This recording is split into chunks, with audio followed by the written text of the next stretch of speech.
Come inside of my heart if you're looking for answers. Look at the stars, go a little bit faster.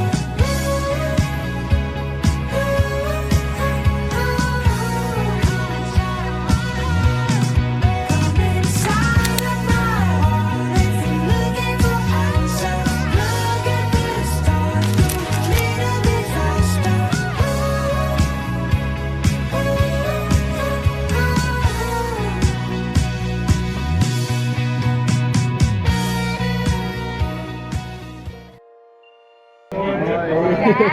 Dạ, ăn, go.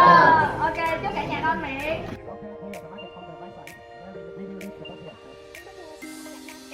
So nice. Quay sao mới gặp lần đầu mà đôi mình quay. Anh ơi anh à, anh bắt bùa gì mà lại làm em yêu vậy? Baby, em nói từ đầu, baby can you say? Mai đi coi Muối. Yeah, mười. Yeah.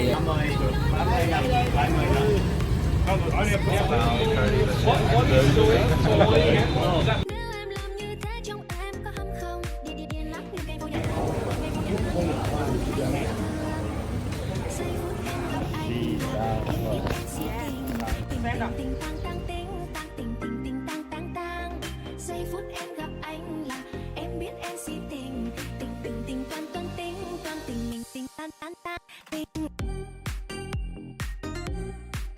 Yeah. Anh tính sao rồi để anh tính sao? Yeah. Wait. Yeah.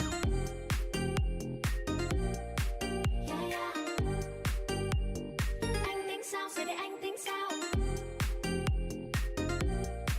Yeah. Anh tính sao rồi để anh tính sao? Đâu thì tới, em cũng chẳng biết tới đâu. Nếu yêu là khó, không yêu cũng khó, em cũng chẳng biết thế nào. Hôm nay tay tôi tím xuyên qua trái đêm, anh như tình cực hiếm xuyên ngay vào tim. Ai chết em rồi, ai chết thật thôi. Nếu như một câu nói có thể khiến anh vui, nói thêm một câu nữa có khi khiến anh buồn. Nếu em làm như thế trong em có hâm không? Điên lắc như cây vô nhà thương, đem vô nhà anh đến thương. Giây phút em gặp anh là em biết em si tình tăng tình. Run.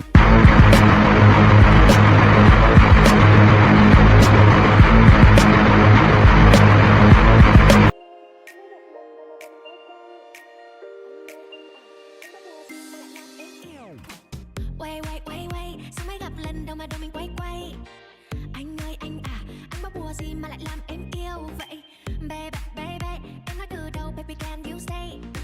Mai đi coi ngày, xem cái ngày nào thì nhà mình đóng con vậy. Nếu như một câu nói có thể khiến anh vui, sẽ suốt ngày luôn nói không ngừng để anh cười. Nếu em làm như thế trong em có hâm không? Điên lắc như cây vô nhà thương, đem vô nhà anh đến thương. Giây phút em gặp anh là em biết em si tình tăng tình.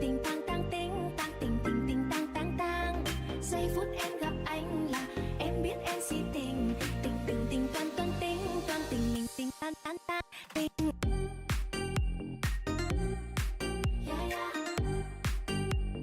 Anh tính sao rồi để anh tính sao? Yeah. Ui.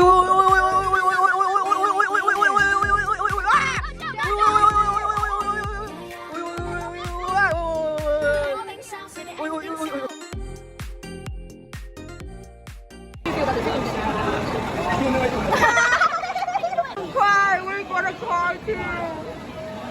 11 out of 10. It's been a very great time in Vietnam. I love the nice, delicious food, the amazing people, water park, very fun. Great time, 10 out of 10 Vietnam.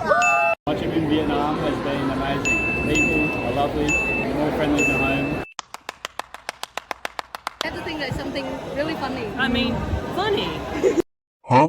It isn't funny, it's been wonderful. Wonderful. Yeah, the Vietnamese people are extremely kind, the food is amazing, and it's just been a really great time to interact with students in Vietnam in general. Oh my god! Wow! The trip in Vietnam has been absolutely amazing. I love meeting everyone and getting to know the culture. It's been a fantastic time. The trip's been very good. I've had a lot of fun. The buddies have been good. Will's been naughty, but that's alright. I've kept him in check. No. It's been very good. I've had a lot of fun. 3, 2, 1, action. Been spectacular. My knees are sore, but my head is happy. Games are good. Just that, just that. Just good. They were Just really good? good. Easy.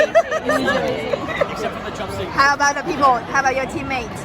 Our teammates were all really good. Except for you. Students were very loud, but they're very nice. They're very funny. They're very following in orders. Whatever I told them to do, they follow everything. So this group has been wonderful. Nice.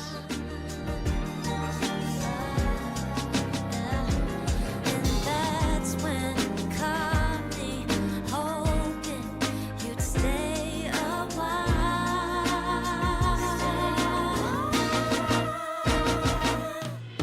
Maybe I'd give up anything to travel inside your mind.